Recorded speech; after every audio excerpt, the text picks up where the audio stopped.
Let Free the Curse of Taekwondo just ended. I watched episode 7 and 8, and of course, I have a lot of thoughts that I have to get into.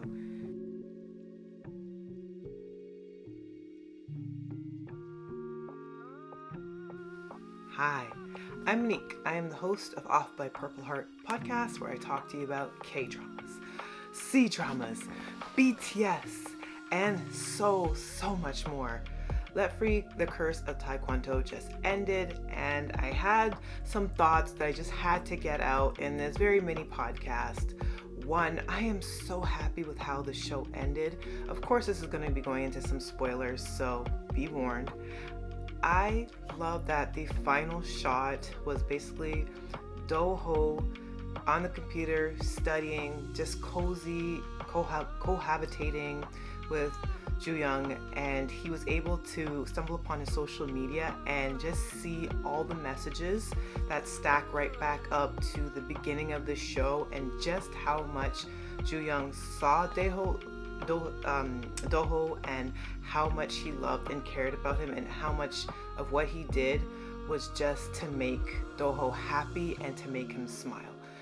The fact that he was happily crying and he was just so overwhelmed with emotion that he was finally getting his life back on track, and that he was going to be able to study again for the national exam, and just everything kind of crystallized in his mind and fell into place that he is really it for him. And of course, they established this all throughout episode 8 as well, but it was just great to really see that final moment just cementing how deep the love runs from Jang to Doho, and I think that really set the tone for the series to end, so that I can feel good that, you know what, Doho will then make it his life mission as well to do whatever to make Jang smile, and that both of them can coexist. So I thought it was a really beautiful way to end the series. I do think that this show could have used a lot more episodes, and by a lot, it could have had, I think, even like a 16 ep order. I know with Korean BLs, it's a little bit different, so that might have been of an unrealistic thing to want, but I feel like this show could have dwelled a little bit more. It did feel a teensy bit rushed in episode 7 and 8, in my humble opinion. We did end up getting the big reveal as to what happened in that 12-year gap, why Doho was so incredibly secretive, and why he emotionally completely shut down anytime Jang was trying to investigate what was going on, and essentially finding out that he falsified his diploma from his university, and actually failed his exams multiple times, and never really could become the architect that he once dreamed of, and was using that false documentation that he'd created to, be able to tutor students in this, and it ended up coming up to bite him in the ass in a big way. And we kind of saw the ramifications of that in episode 7 going into episode 8. I totally understand why he did that. It was pretty self-explanatory once he explained his ethos as to why he did that, and the level of self-loathing and hatred he had towards himself, the shame and the guilt he had, especially because he knew the circumstances going on with Jang and his father, and the fact that he wanted to run away, create this new identity, and he wanted to fit in with these socialites that were in a higher class setting. And for him and that other dude, the third male lead, I keep forgetting his name. I know his name, but I'm like, whatever. But the world of trouble, like, just, can you imagine the levels of self-loathing to put on this new mask, this new identity, and still have to deal with all the traumatic and physical wounds from the abuse that you've had from your childhood through your adolescence all the way into you entering adulthood, to feel that you would have to do something at that level just to feel accepted. That's crazy work.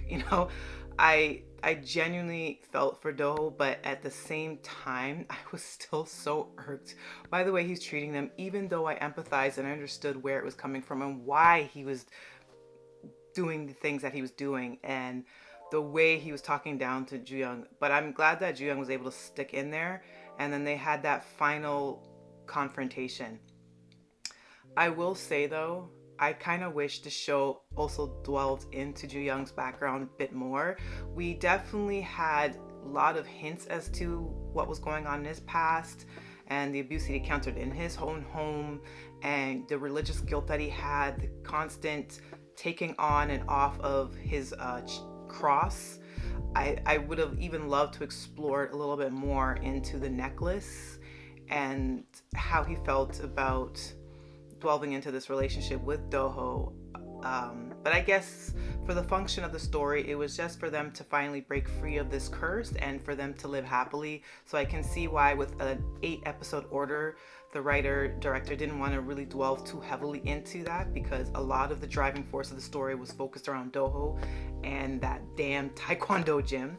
I just thought it was very cathartic to see them shatter that gym apart, and it was never about owning the effing gym for Ju Young. And the minute it came into his possession, he was able to throw it all away and to destroy it along with Doho. So it was always about keeping that connection to Doho, and it was less about the stupid father and his toxicity. But there are so many other things that they could have dwelled into. I think it was just really wrapped up quickly. Not that I would want to see too much time spent on the woman that was going to sue Doho, but even him and his heart reaching out and aching for that little boy that was in his tutoring class, and seeing that the abuse that was starting to escalate and because of his academic performance or lack thereof. And the little boy that they cast, his eyes are so adorable. Like, just his little face, it's like, oh my god, you just wanted to be protective towards him. Just such a cutie. Oh, anyway. But there was definitely some ground they could have covered a bit more in the show, but I still think it's one of the best BLs of this year. I was not the happiest with Doho's behavior, like I've stated, but I think overall it's a pretty good BL. It will not knock off The Only One or Unknown for me. Those are still top tier, and even though there are some BLs that are still coming out that I'm still enjoying quite a bit, those two are still right up there. But I think Let Free the Curse of Taekwondo kind of sits on its own as well. It's pretty damn good. And all the kissy happy-go-lucky couple stuff is just great. I even like with the third male lead, and I'm being petty by not saying his name. I'm glad in the end that he chose friendship and he chose to back off and just wish Doho happiness above all else. And I think that also is in turn because of the short episode order, because I was getting vexed with episode 7. Like that one confrontation between him and Ju Young, I was like, look man, look here. I was gonna get very irked very quickly. But I think overall the show did great. I do think even with the happy ending, I wish that we got some therapy with these characters. I think both Ju Young and Doho, but Doho especially, could have benefited from a lot of therapy, a lot. But I just think as a through line for most of these shows, I just wish therapy. But again, I love the happy ending, and I just think that their kisses and their hugs and their cohabitation scenes that we saw, even the little arguments, but they're very cutesy arguments that ended with the kiss, and I just think it was great. Both actors had amazing chemistry. Lee Sun in particular, I think that's the name of the actor who portrays Ju Young. I hear that it's his first time role. If that is true, he is remarkable and his career is going to be booming. My only other request, other than seeing the two main leads again, would be seeing the third male lead. I keep saying that, so it sounds really petty, but I'm telling you, the third male lead, the actor, he is gorgeous. He is beautiful, just devastating to look at. If he is into the BL space and is willing to take on another project, I would love to see him as a male lead and get a much more redeemable character, even though that character kind of redeemed himself in the 11th hour of the show. I would love to see him again and take on a BL role, even just a het straight role as well. I just think he's beautiful, period. I just want to see him in another K-drama, period. BL or otherwise.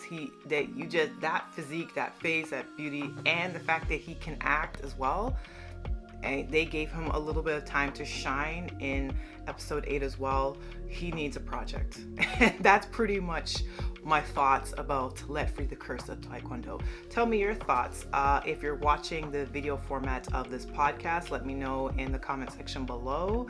And if you agree with my line of thinking, if there's other things that you picked up on that you wish were elaborated with, or things that you wish were taken away, or did you think that the show could have benefited from maybe a couple of more episodes at the very least to wrap things up a tiny bit more smoothly?